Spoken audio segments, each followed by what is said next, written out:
You're listening to Pushing the Envelope, Life at the Cutting Edge of Customs Innovation. I'm Tom Muller with the Cross-Border Research Association.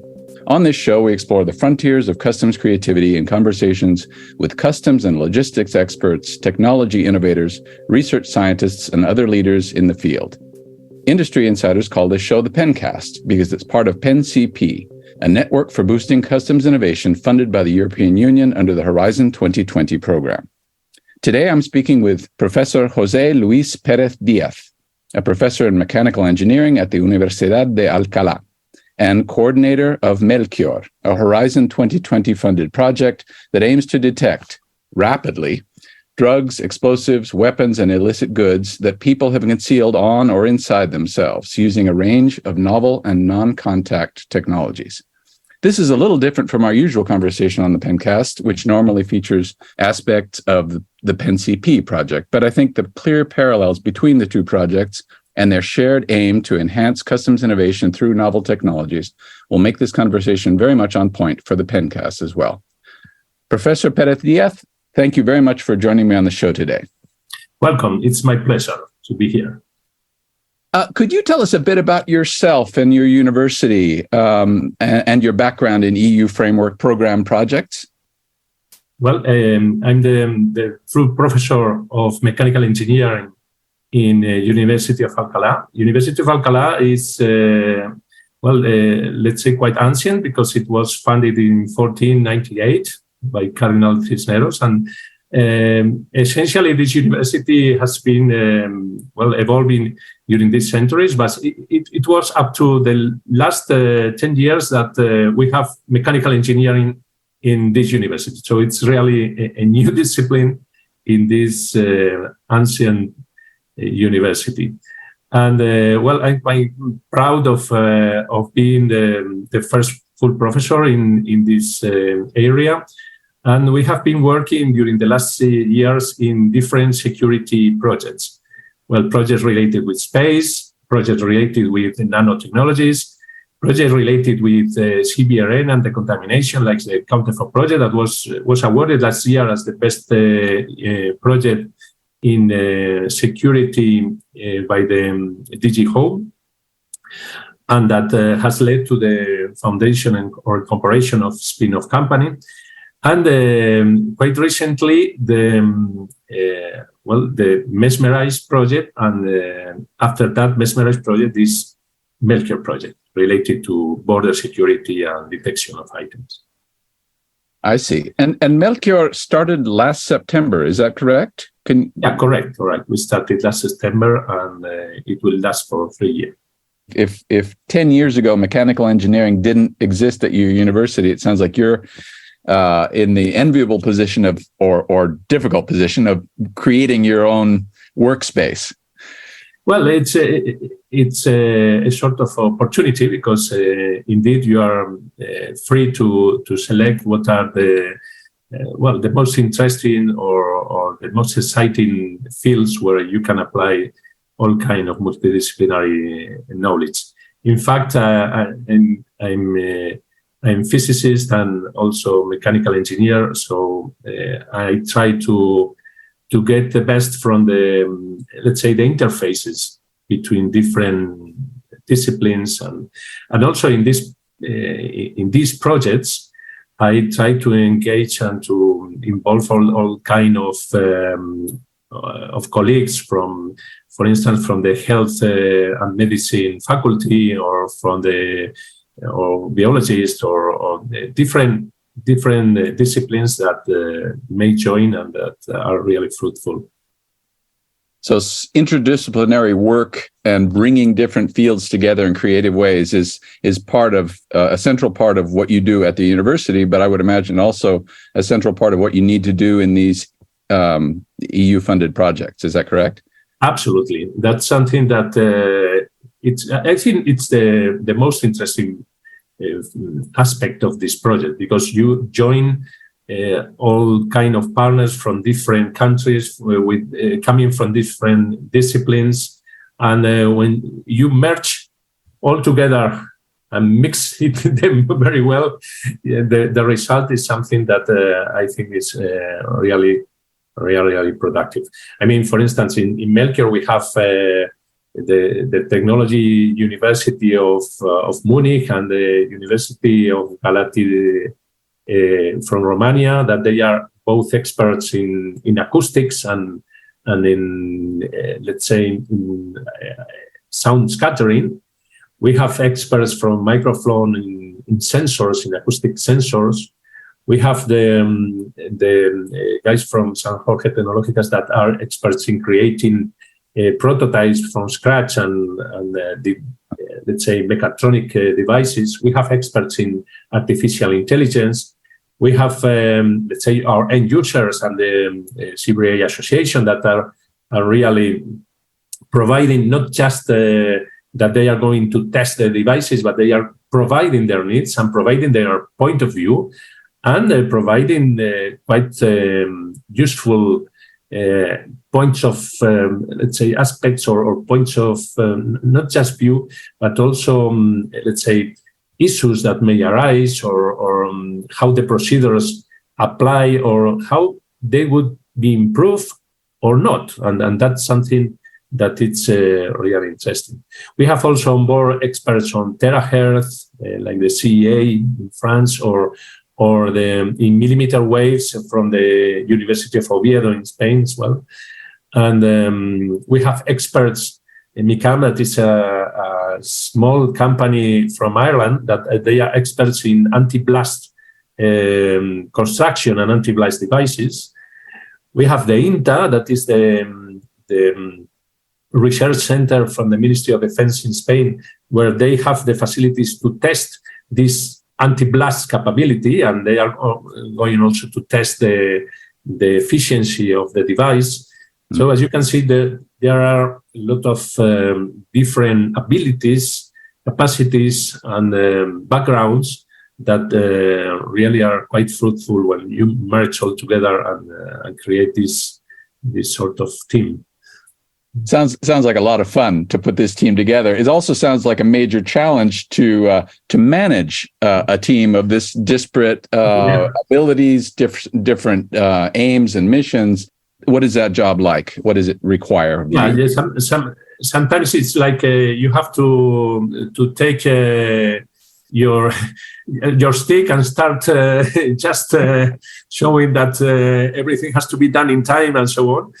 But most of the time, what is it's just to translate the language from one to the other, and to translate how the needs of ones have to be transformed into prescriptions for the engineers, or vice versa. How what is really feasible and what is unfeasible and can be translated to the end users, and to explain them what can be done and what cannot be done. And this is the kind of work that the coordinator has to do. It's like an orchestra conductor, more or less. That's a very good analogy. Keeping all the different the sections of the orchestra playing the same music, but allowing enough creativity to reach the outcomes that they're after. And synchronize that. It's not easy, because sometimes there are problems, let's say, with procurement of a particular component that there is not a supply line. Now we have many problems with that kind of the supplies, and or probably delays with some other task, or just the ethics requirements that are quite important to fulfill them, and to get all the permits and all the kind of authorizations. And as I said, it's like an orchestra. You have to keep all in time and harmonically conducted. But in this particular case, you have a very big and a very diverse orchestra to conduct. All kind of instruments. Yes, exactly. And literal and physical and metaphorical instruments. Let's take a couple steps back. Could you describe the basic aims of MELCHIOR? What does MELCHIOR stand for? Yeah. Well, MELCHIOR is a technology that its purpose is to develop, let's say, multiple detection technology. But basically, it's based on the use of infrasound. The idea is to avoid a pat down. When you pat down somebody, essentially you are touching him or her, and that is inconvenient.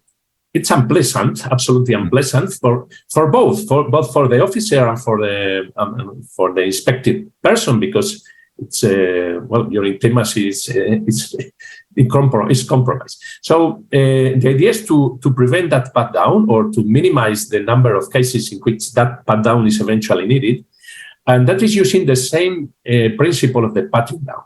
When you pat down somebody, essentially you are measuring with your fingers. You are measuring is, let's say, if the contact is soft or hard, or let's say the stiffness or what you are touching.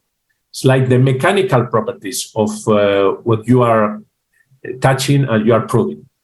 And you find something hard and rigid, let's say that you will say, oh, there is an object here. Or if you find something like soft powder, you would say, oh, this is not a human body.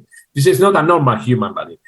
But if you touch a human body, you distinguish it. So the idea is to do it with sound, with vibrations, with just waves that propagate and are scattered by the human body.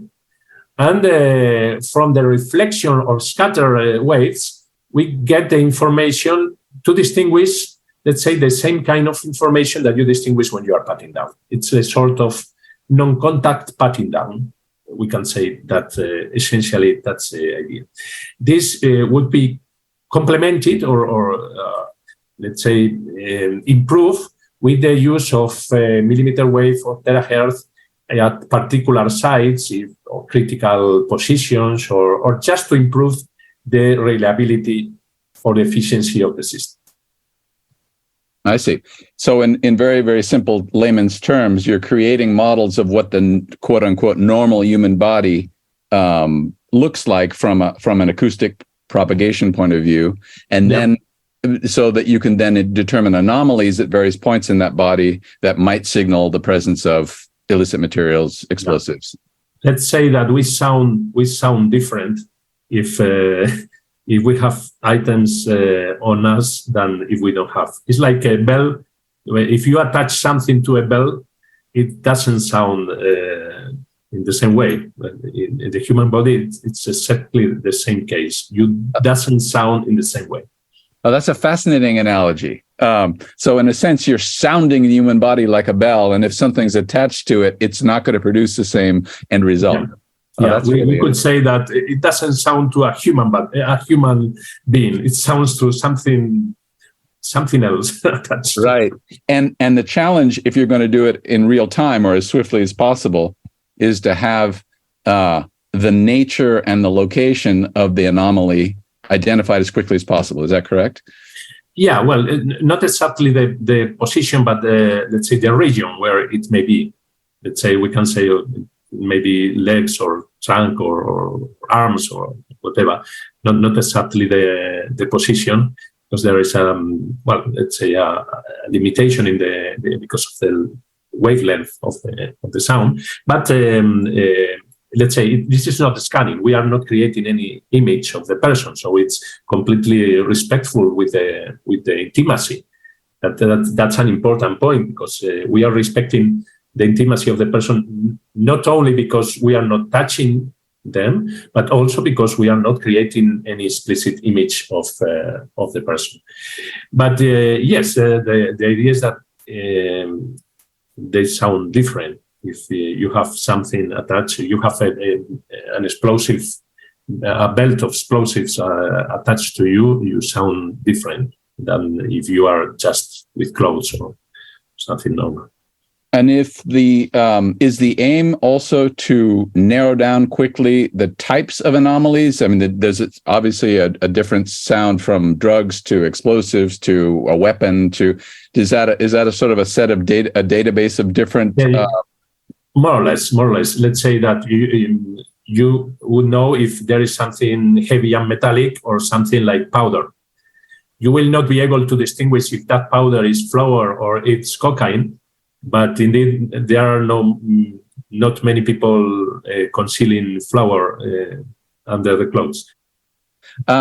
You've talked about testing. I understand that a predecessor project that you worked on to Melchior, Mesmerize, involved some interesting testing protocols for the concealment of illicit materials in body cavities. Is that right? Could you tell me a bit about that? Yeah. In Mesmerize, we developed two different technologies. One was a technology for X-ray transmission scattering with an ultra low dose, and getting information from the, let's say, the spectral range of absorption of this X-ray. It enabled the possibility of using a dose of ionizing radiation that was, let's say, like that of that you get in 15 minutes of flying in a normal flight. You know that you get radiation from the cosmic rays, and the dose was quite similar to that. And with that, we tested it with pig carcasses and with even with human corpses to see what were the sensitivity for detection of drug balls in the intestine and the stomach and all the digestive tract. So you concealed using surgery. You concealed simulated drug balls. I presume you didn't get the real stuff, the real thing. In the digestive tract of pig carcasses and of human cadavers. Is that right? Yeah, correct. And it was they were used for the experimental validation of the sensitivity, and we could demonstrate that the use of this spectral information and with this very low dose enable us to detect even one or two balls in the digestive tract. That is really quite a very good sensitivity. And the other technology that was developed in Mesmerize was this infrasound technique, and was based on the use of sound. There is no ionizing radiation. There is nothing harmful because, let's say, it's a sound. And we demonstrated that the scattering of this low frequency sound in a particular way could be useful for the detection of concealed items behind the clothes.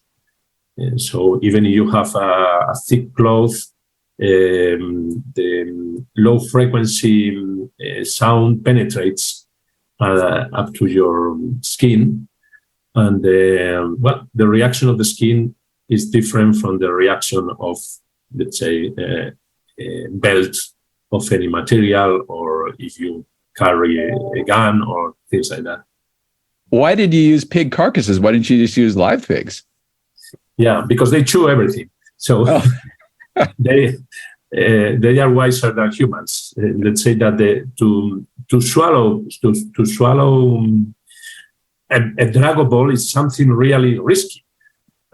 So, in fact, there are many cases of people that become intoxicated and eventually die because of breaking one of these balls that are really a serious risk for their health.